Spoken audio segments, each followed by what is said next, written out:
Olá, eu sou a Bia, e você está no canal Politics, Law and Money. Tem uma grande investigação comercial dos Estados Unidos rolando contra o Brasil. E o que está no centro de tudo isso é uma verdadeira batalha de estratégias. Uma que pode, de verdade, definir o futuro das nossas relações comerciais com eles. Para a gente entender bem o que está em jogo, vamos seguir este roteiro aqui. Primeiro, a gente vai ver o choque de estratégias. Depois, vamos decifrar o que é essa tal de Seção 301.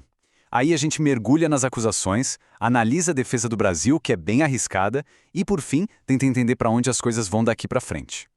E tudo começa, na verdade, com uma diferença, assim, gritante na forma como cada lado se preparou para essa disputa.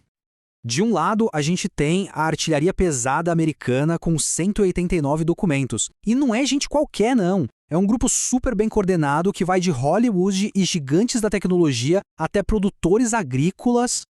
E do outro lado, a resposta brasileira. Apenas 23 documentos. Essa desproporção, logo de cara, já acende um alerta sobre a diferença de preparação entre os dois lados.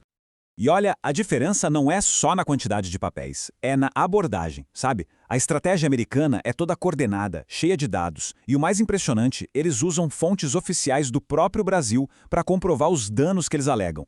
Já a defesa brasileira foca mais em questionar a legitimidade do processo em si, com argumentos mais retóricos, mas sem muitos dados concretos para sustentar a posição. Então, que ferramenta é essa que os Estados Unidos estão usando? O que é essa tal de Seção 301? Pensa assim, a Seção 301 é uma lei americana de 1964 que funciona como uma carta na manga, uma arma unilateral. Ela dá ao presidente dos Estados Unidos o poder de investigar e punir outros países por práticas comerciais que eles considerem injustas. E detalhe, sem precisar de uma autorização prévia da Organização Mundial do Comércio. E é bom dizer que o Brasil não é o primeiro a enfrentar isso, viu? Longe disso. O Japão, lá nos anos 80, a Índia, nos anos 90, e a China, bem mais recentemente, todos já estiveram nessa mesma mira. É uma tática bem conhecida dos americanos para forçar mudanças lá fora.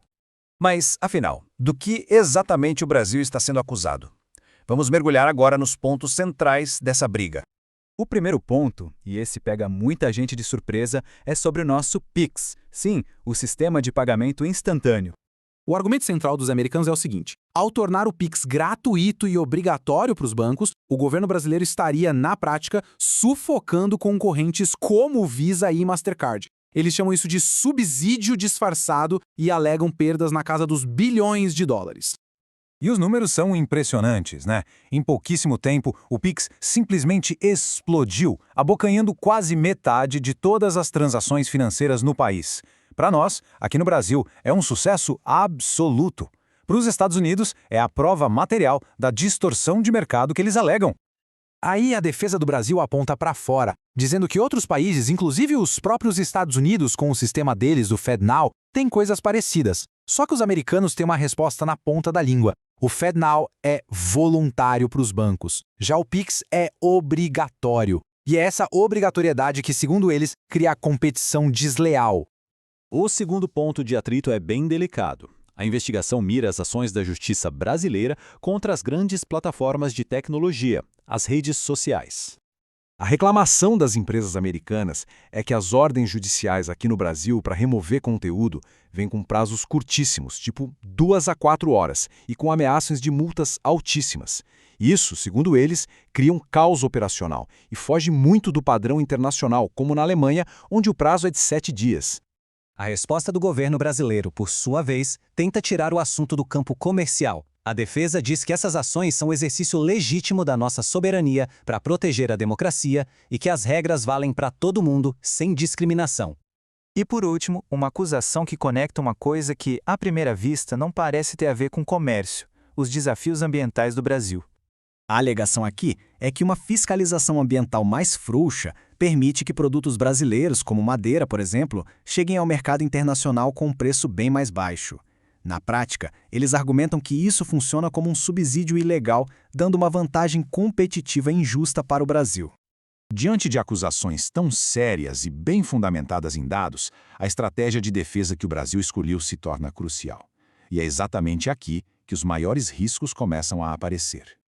Para ter uma ideia do tamanho do problema, olha só essa comparação. A resposta oficial do Brasil tem 91 páginas, focadas em retórica. Em um caso bem parecido, a China apresentou uma defesa com mais de 3.000 páginas, um documento gigantesco, cheio de dados e contexto. Essa diferença levanta sérias dúvidas sobre a robustez da defesa brasileira.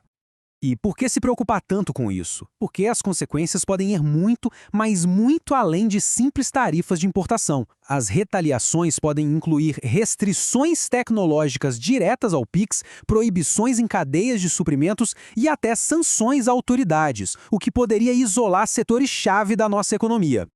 Então a gente chega numa verdadeira encruzilhada. O que acontece a partir de agora?